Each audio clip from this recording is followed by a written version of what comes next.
coastal highway 400 kilometre 374 kilometre ताकू 8000 कोटी टंकार व्यय पूर्वर निष्पत्ति होता गोपालपुर दीघा एवं गत सरकार समय इको सेंसिटिव जोन को आखि आगे रखिकी से कौन करते डाइवर्सन करते हाँ एवं से दिन ठार गोटे प्रकार स्थाणु सहित थिला उज्जीवित पुणी थे रामेश्वर टू आपणर पारादीप दुईटा फेज रे 163 किलोमीटर रामेश्वर टू कोणार्क गोटे फेज एवं कोणार्क टू पारादीप এটা 9टा अर्थनैतिक जोन एवं 5टा लॉजिस्टिक केंद्र को प्रभावित करिवो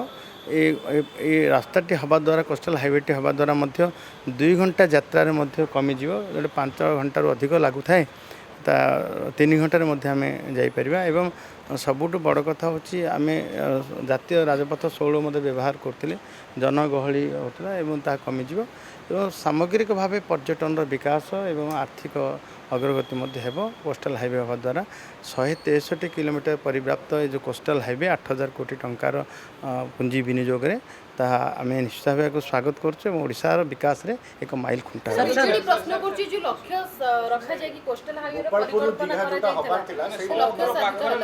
से पचारे भल हाँ से कथा उत्तर देवे ये कहीं से बंद करते क्या आड़ देखा बंद करते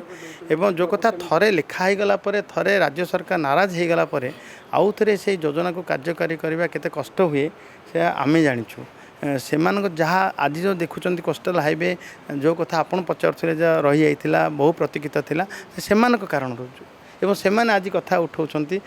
मुझे कह रखे बहुत कथा से आज कहते बाउला होती एवं ओडिशार विकास जो होची विकास रे सहायक हंतु एवं विकास